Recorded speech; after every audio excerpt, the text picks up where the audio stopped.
So, as everyone knows, in 1941, the Germany invaded Kingdom of Yugoslavia. Kingdom was crushed, and Germany divided the territory of that former state on many other states.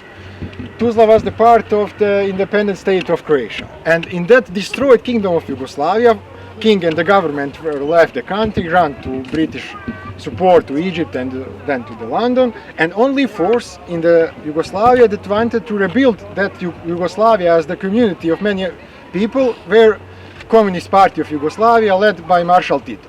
Immediately after the occupation, Tito and the partisans started uprising in Serbia, and they formed free territory called Užička Republika, Republic of Užice. Every bigger free territory, they called them Republic. And the Germans were really angry about that. It was the unique case in occupied Europe that some partisan movement were able to form free territory. Užice was the middle-sized city in that time, you know, and Germans reacted really angry, massed troops, made collaboration with local Chetnik forces, Serbian nationalist forces, and they crushed the rebellion in Serbia. Tito and the party were shocked because, as the communists, they believe every male citizen will take arms to expel the occupators. But after the collapse of Užice Republic, Tito and partisan headquarters retreated to Bosnia and came to the western part of the Bosnia when they liberated the city of Bihać and declared Bihać Republic. In the Bihać they called first meeting of the Anti-Fascist Liberation People Council of Yugoslavia, AVNOJ on our language, Antifašističko vijeće narodnog oslobođenja Jugoslavije, and that was something like the parliament, and the occupator force were alarmed by that kind of development, and they decided they need to destroy Bihać Republic as fast as possible. And they started a big attack on the partisans, which will lead to the Battle of Neretva. Partisans were not that numerous. Around 20,000 fighters were in fight against more than 100,000 Axis forces. Italians, Germans, Ustasha from independent states of Croatia, and Chetniks, and many other formations. And Tito was really military genius, and he told the partisans, we cannot accept frontal struggle, we will be destroyed. We need to avoid that confrontation, we need to retreat.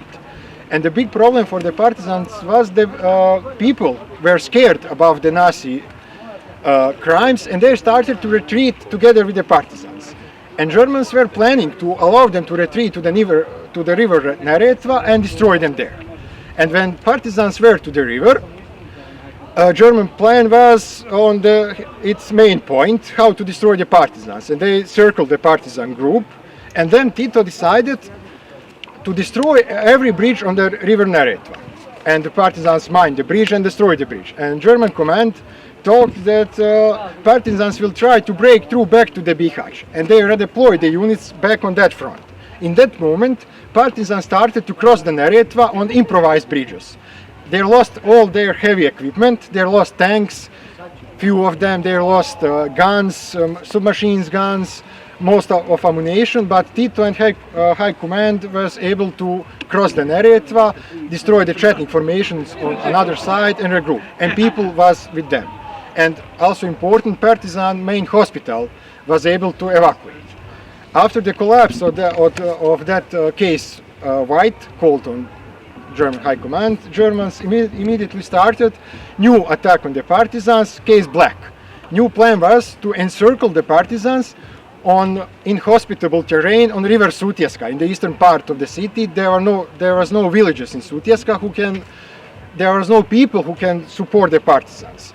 And idea was to encircle the partisans exclusively with Wehrmacht units to destroy them, so they cannot break through. And the Battle of Sutjeska is the hardest battle of Yugoslavian partisan struggle. In the final encirclement, there was about 22,000 partisan fighters against more than 100 German soldiers, well equipped with ammunition, tanks, airplanes, everything that Wehrmacht can use against the partisans. And Tito was wounded, and the Yugoslavian partisan movement was on the brink of the collapse. And in that moment, leader of 3rd Partizan Division, famous commander Sava Kovačević, was given the task by the Tito to break through. Idea was, we must break through. It was not an option to lose, because the Germans have orders to kill every partisan they find. So Sava Kovačević, as the famous commander, personally led the charge on the fortified German positions. He was in the first line, and he started to call in his charge comrades, we must pass. And he was first in the lines. He was immediately killed by a submachine gun. But his soldiers continued to charge uphill, and they, in the really hard struggle, managed to break through German positions. And through that small gap, main partisan high quarters and some of the people wounded were able to escape. Tito was able to escape. During the Battle of Sutjeska, 2/3 of partisan forces were destroyed and killed. Wehrmacht captured main partisan hospital, and they killed every patient, every doctor. Also was important that after the Battle of Sutjeska, exhausted partisans immediately started new offensive to liberate eastern Bosnia from the Nazi occupiers, and they came to the Tuzla to the 2nd October 1943, and they managed to liberate city of the Tuzla, as that was the greatest accomplishment of the partisans' liberation of Tuzla, because they got equipment, ammunition, food, medicine, salt, and ability to recruit new fighters. They showed to the world they are able to fight against the occupiers of Yugoslavia. And when they came to the Tuzla, they were ready. They immediately started to publish newspapers, Front Slobode. This is also name of my organization. We are cooperating with Rosa Luxemburg. Front Slobode was newspapers, partisan newspapers. Jasmina was speaking about that yesterday. And they managed to keep Tuzla for 40 days. During that time, the Tuzla was the biggest free city in occupied Europe. And after 40 days, when the partisans left the Tuzla, there were a new movement ready to fight. And 1 year after that, partisans were able to finally liberate Tuzla on 17 September 1945. And from that day until today, Tuzla is free city, free of fascism, free of nationalism. And we are extremely proud about that. And the main part of this Salt Banja complex is about partisan struggle. Here you can see names of partisan units that liberated the city of Tuzla. And those units are from all parts of Yugoslavia? Yeah, all parts of Yugoslavia. So you will see there Vojvođanski Udarna Brigada from Serbia, and so on and so on. So from all Yugoslavia, the units took part in the liberation of Tuzla. Also, and no Red Army involved? No, Red Army was far away. Red Army was even not in Romania. So important to ask. Yeah, and I think it is important to say that miners from Husin uprising were first to go to the partisan movement during the World War II. It was extremely important because they are Croats mainly, and they went to the partisan uprising against the independent state of Croatia. They refused to accept national ideology as the foundation of the state. They wanted the social state, not the national state. So they were first. Among them, famous commander Pejo Marković, who also died on the mountain near the Tuzla, Konjuh mountain, and we have one really beautiful song about that, which said on the top of the mountain there is the red flag, red from the blood of the partisans. And it is important to say for Yugoslavian partisan movement, it was the biggest partisan movement in Europe, only partisan movement which was able to match the German forces in the frontal fight in the later periods of the war. And it was important because there are not just Yugoslavian people here. Important part of the movement were Jews. Only Jewish military formations in Europe were in Yugoslavian partisan movement. Also, we have one unit of ethnic Germans from the Slavonia. Ernst Thielmann battalion. Yeah, one company. That was only German anti-fascist unit in occupied Europe. And also Yugoslavian partisan movement had big collaboration with Italian partisans. Yeah. Few Italian divisions went to the partisans. There were, I think, 5,000 Italian men in the Garibaldi division, under command of Yugoslavian high quarters and Tito. That Garibaldi division was later redeployed to Sicily during the end of the war. Can you say something about the Spanish fighters in the partisan movement? Yeah, of course. During the Spanish Civil War, Communist Party of Yugoslavia supported Republic, and Tito was in the Paris as the manager of operations, how to transfer the fighters from Yugoslavia to Spain. And many of these fighters came back after the war Yugoslavia, and they were nucleus of the partisan struggle in the Bosnia, because they have experience how to organize units, how to organize propaganda, how to fight in the mountains, and how to form new units, how to recruit people. They were the nucleus of the successful fight in the Bosnia. Also, it is interesting that after the war, the Communist Party of Yugoslavia had around 1 million members and soldiers. But in the beginning of the war, there were only few hundred communists in the Yugoslavia, members of the party. So during the war, party and the movement were broad anti-fascist coalition. So they are many times stronger after the war than before the war. People recognize that communist movement and partisans are only way to survive hatred, nationalism and onslaught.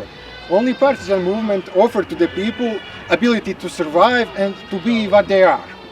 To be free as the workers, people, as the members of their nations, and even during the war, religion was tolerated and encouraged in the partisan movement. Few very important religious figures were members of the partisans. For example, Efendija Kurt from Tuzla. He was a member of the Communist Party, but he was Muslim priest, you know. What was the role of women in all of that? Great questions. Women were equal part of the partisan movement. They were fighters, doctors, they are supported partisans, and emancipation of women in Bosnia really started and in Yugoslavia during the partisan struggle, because that was the first time the women were equal to the men. And after the war, those women who were fighters were those who encouraged emancipation of women, to education for women to get the jobs. So we cannot really speak about emancipation of women without the partisan movement. Maybe something about, of course, because I know from the Albanian history, Yes? that formation of Albanian partisans coming from Albania went to Yugoslavia to fight together with the Nazis. Yes? My uncle has been in Visegrad, was fighting there with. So I don't know if you have more information about how many Albanian partisans have not coming from Kosovo, or Yeah, I mean but- from the Republic of Albania, or back then Albanian Kingdom. Yeah, I really don't know the details, but I know that during that time in the Moscow, Comintern was thinking about the way that Albanian party is subunit of Yugoslavian party. You know, Tito was in charge for Albanian matters in Moscow. So I think Yugoslavian high quarter of partisan army have some authority over the Albanian partisans. I really don't know many details about that, but I think that is the case. And even after the war, Albania didn't have representatives. In the Moscow, it was represented by Tito and Yugoslavia. And I know that Svetozar Vukmanović Tempo was a leading figure of the Communist Party in Yugoslavia, and later on in Socialist Yugoslavia he was the leader of the trade union association in Yugoslavia. He was in charge for the contacts with the partisans in Albania during the war.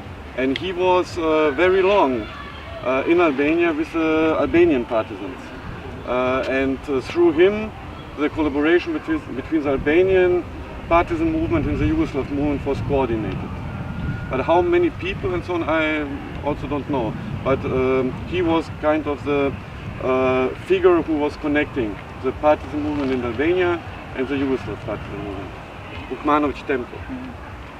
Yeah, just to add, there is this funny exhibition in Banja bunker in Tirana I went to see, and they show the photos of Yugoslav and Albanian partisans together, and also some Yugoslav partisan names there, and explain this unity, which was for me strange because it was made as a tourist attraction more than something more serious. But even on that exhibition, it's possible to see in Tirana. I saw in 2019. The guy, the main guy, was also was his name Milutin Popović or something, and this is a very important figure that, he basically was the architect of the Communist Party there, and Hoxha, There are numerous, I think, moments where they kind of both. Where Hoxha kind of said that he was very important figure in designing the whole thing, and especially when designing the resistance that later on, after the war, was the core of the Communist Party. Milutin Popovic, he was a very well-known name in Albania. But one thing I wanted to add, and since this whole thing is based around solidarity, and we are doing this thematic of solidarity here, and we are talking about Spanish fighters, I think that important moment in 1941, and especially for the resistance in Yugoslavia, partisan resistance in Yugoslavia, is this bridge between the communists, urban communists, and especially Serbian peasants in the independent state of Croatia, which were existentially threatened, which were slaughtered by the independent state of Croatia and its genocidal politics. And the solidarity kind of was a bridge between them, and how when we say solidarity, what we concretely mean in these terms is that the partisans, that is the urban communists, came to the peasant Serbian masses, and they offered them two useful things. One was weapons to defend themselves, and the second was know-how to organize in a modern warfare, and how to organize themselves to defend themselves. And the peasants knew that. And I think that when we speak about solidarity kind of isn't a goal in its own. It's just a bridge. And I think that a lot of things when thinking about solidarity are material ones. And I think that this is a great example of this, like these same people wanted also to build bridges before the war, but during the war situation changed and their use value just erupted.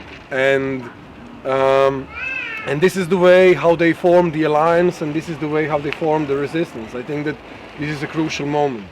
They had the guns, they had the know-how, and the peasants were in position where they valued it more than they did before. Germany also fight against Nazism, because the grandfather of my wife was German. He was doctor, and when the movement in Germany, maybe 93, 36. 36, he came to Bosnia with wife, because wife was Jew. When the second war started, he goes in partisan and died on Sutiska. Grandmother died on island Vis after she gone to Grčka and give the typhus and died on island Vis. Now I will ask you to have some walk during this way to the monuments of the local partisan heroes and President Tito, so we can talk a little bit about local partisans who were in Tuzla during the whole time before the liberation.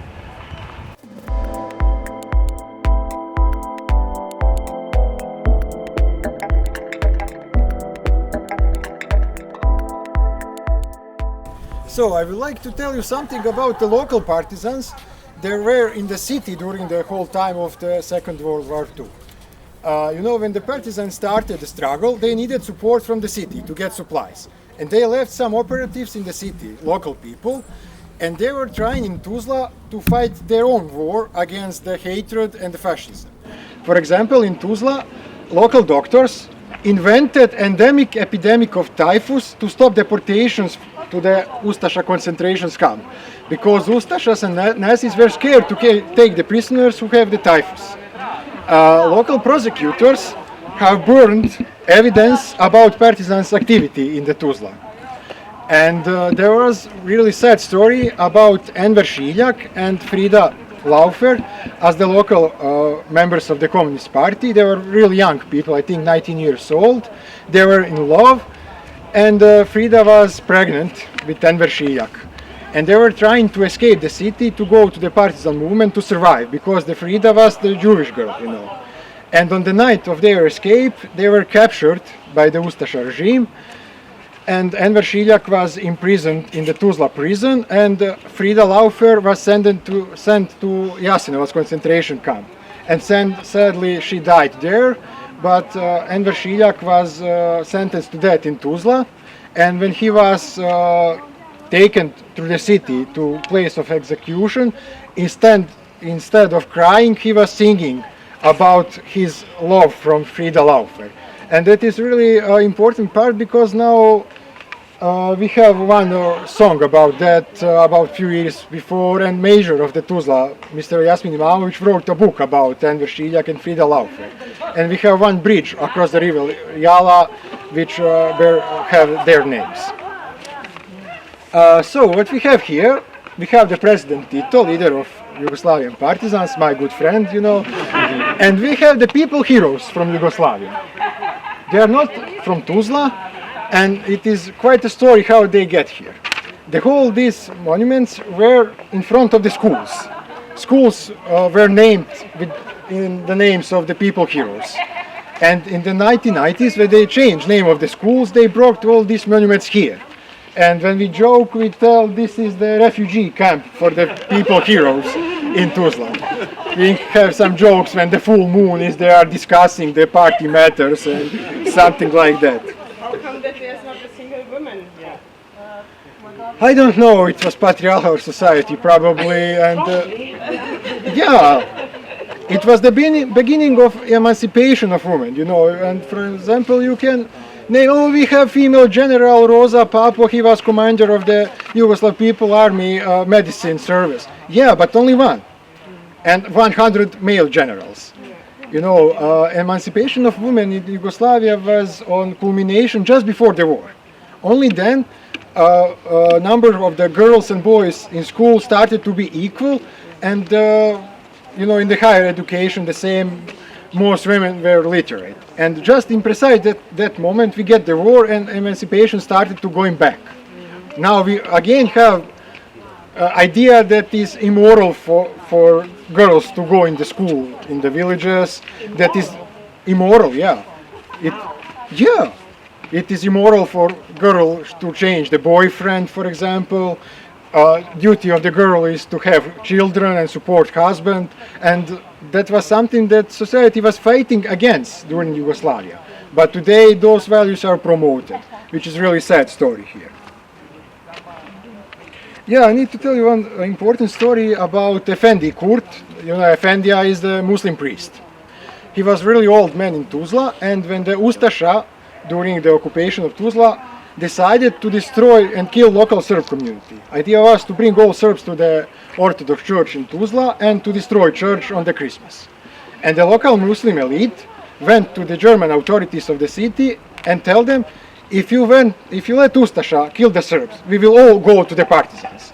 And after that they go to the Zagreb, capital of independent state of Croatia, and they threaten with the same threat Ante Pavelić, leader of the Ustasha, we will whole Tuzla will go to the partisans if you kill our neighbor Serbs. And the German command was eager to stop that, and they ordered Ustasha to stop killing of the Serbs. And after the war, Efendi Kurt was the member of the Communist Party, and he was even the member of the Bosnian parliament as the member of the Communist Party. And you have a picture of him with his party iskaznica. Membership, with traditional religious hat and a red star on. And today we have a street named after him, and the local Serb community today have initiative to build a monument of the Efendi Kurt.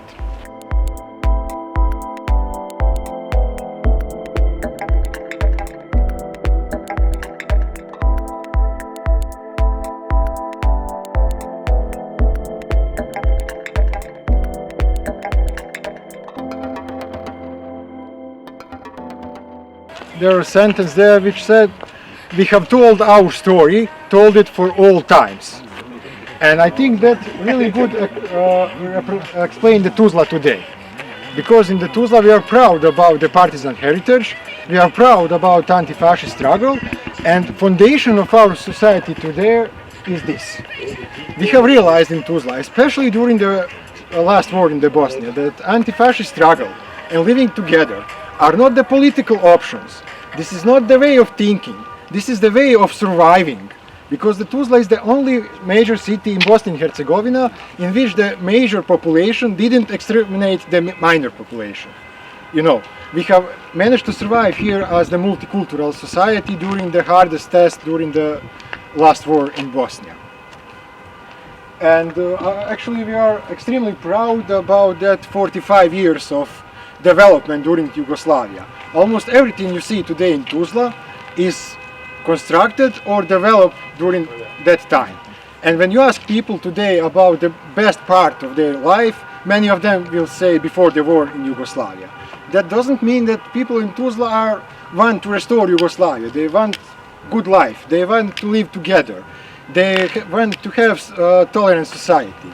And for today, anti-fascist heritage is one of the main pillars of the future development of Tuzla, of development of European society, tolerant society, of development of intellectual property, of development of tourism, IT industry, and that is the way how we in Tuzla look to the future.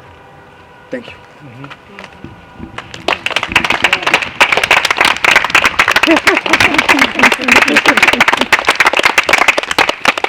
And when you say we are proud, Yes. I guess you mean Tuzlan people, Yeah. right? You Yeah. speak in name of everybody. That is not the right way to speak, but I didn't make any research, but that is my feeling. And that is the result of local elections in Ask the guys Tuzla. there. Yeah, just ask them what they think. No, I'm kidding. No, it is okay. Why not? You know, Tuzla is probably the only place in Bosnia where you don't have nationalist graffiti. You don't have hatred graffiti. You can try to find them. I mean, I did. None. You have one graffiti with Tito signature, for example. No. So Oshi, we definitely move to Tuzla. So thank you, that was great. Yeah, thank you.